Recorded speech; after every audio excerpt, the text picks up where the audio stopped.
What's up guys and welcome back to Plants vs Zombies Garden Warfare 2, and today we have sort of a different kind of video. It's a tips and tricks video, but not like my other ones. This one's gonna be on one specific hero. It's gonna be my level up guide on Toxic Brainz. I found a very specific strategy which I personally think is the best way to level up Toxic Brainz. Now I typically don't do these kind of videos, but I have not seen anybody else post about this or talk about this, so I figured I'd sort of show it off to you guys. Now this little thing I'm doing here does not really work for any other hero I've seen on the Plants vs Zombies side. It only works for Toxic Brainz, and I'll sort of explain that in a second. But before we get started on how you can level them up nice and easily, make sure you go to your backyard, go to the world options, and then change it to easy. The easiest setting is easy, so you're going to want to go ahead and do that, and then just press OK, save the settings.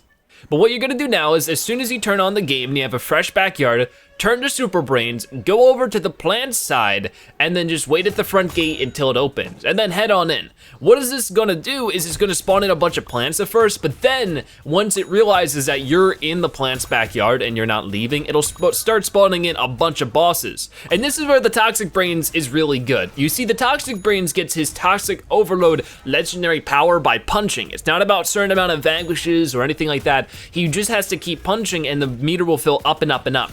So what you're gonna do is you're just gonna start punching the Torchwoods. Of course, you might see some of the sunflower bosses along with super beans spawn in, but you're going to want to mainly focus on the Torchwoods because they have the most damage and the most health most of the time, and you end up splash damaging the rest of the bosses. So focus on the Torchwoods and just keep on earning up that legendary Toxic Overload, use it all up, and then of course, just keep doing that over and over and over again. If you get low on health, do not run away, because once you reach Toxic Overload, you immediately get put back up to 100 health. So if you get down to like 25 health, running away will probably get you killed, but if you just stay and you keep punching and you get your Toxic Overload back up, you should be fine.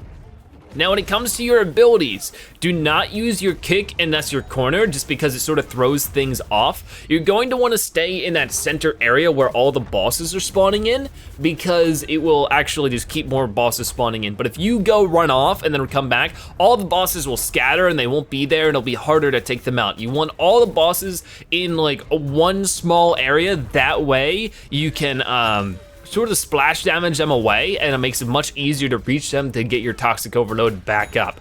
Now, if you get cornered and you can't move, then use your kick. Sometimes you can use a kick to get an easy vanquish.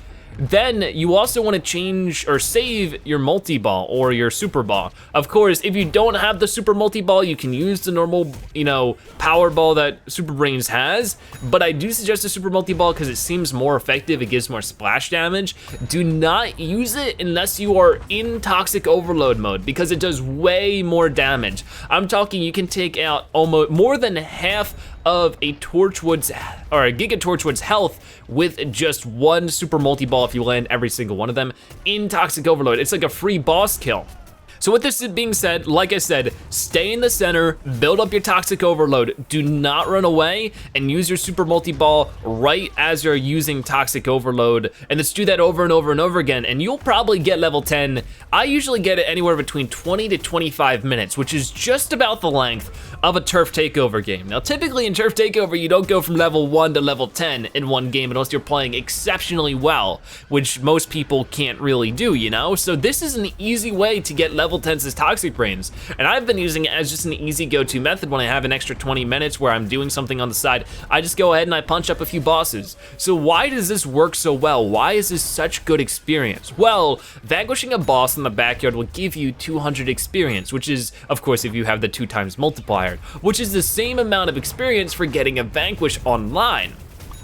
But the difference is that you're constantly getting boss vanquishes over and over and over again, so you're getting tons. It's like if you were getting tons of vanquishes, but now you don't have to wait for loading screens, you don't have to die and respawn, all those little time killers that happen online, you don't have to wait for anymore. It's just right there in your face. Now I've tried this with other legendaries, I've tried this with the classes both on the plants and zombie side, and I've not found a single other variant where this strategy works. So I do suggest you do this with the Toxic Brainz, because it might eventually be patched or changed range if you want easy Toxic Brainz levels. My only tip besides that is to only use your range in specific things. You always want to be punching because that's the only thing that's going to build up your toxic overload. Besides that, there are two things you want to look out for: ice variants and chompers.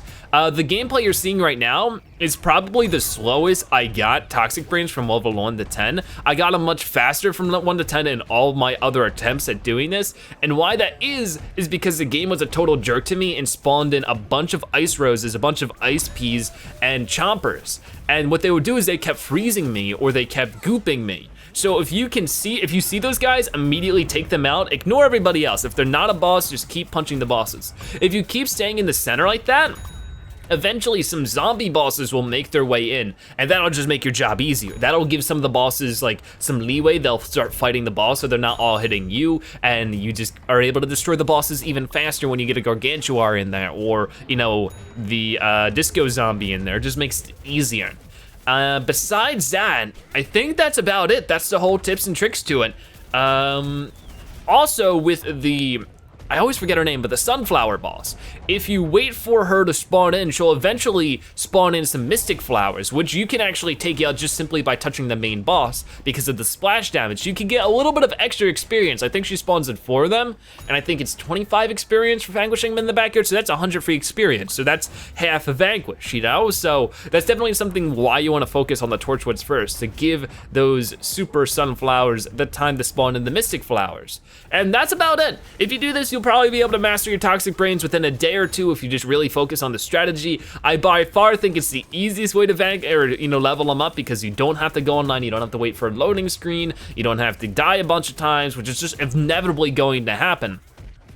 In this, there have been only times where I've died once. Usually from going from level 1 to 10 in this strategy, I'll only die once. I've never died more than once doing it. And that's usually because a pea shooter will spawn in, they'll throw their chili bean, I don't see it because there's a bunch of things going on, it explodes me, I hop back in and I do it again. If you do die, what I suggest you do is you activate the flag of power and then lose the flag of power, because what that'll do is it'll despawn everything, and then you'll be able to start fresh. I'd suggest every chance you get, start fresh, because if you try to go in there when there's already a bunch of bosses going around, it doesn't spawn in as many if there's already a bunch of bosses in the backyard. But yeah, I really think that's it. That is my easy level up Toxic Brainz thing. I don't think I'll be doing too many of these, but this one was a very specific occasion where I've never heard anybody talk about this. It was something I found that I thought would be really cool to share. So let me know in the comment section below. Have you leveled up your Toxic Brainz? Do you think you'll be using this strategy? All that kind of stuff. And of course, if you enjoyed the video, make sure to give it a like, share it with your friends and family, and of course, comment in the comment section below. I'll be back soon with more tips and tricks videos, along with more Garden Warfare 2 videos in general. You might have seen on the PvZ YouTube channel today, they actually posted the trailer for the boss hunt game that'll be available soon in the mystery portal. Expect gameplay of that as soon as it launches. But for now, thank you guys so much for watching. I'll see you next time. Bye!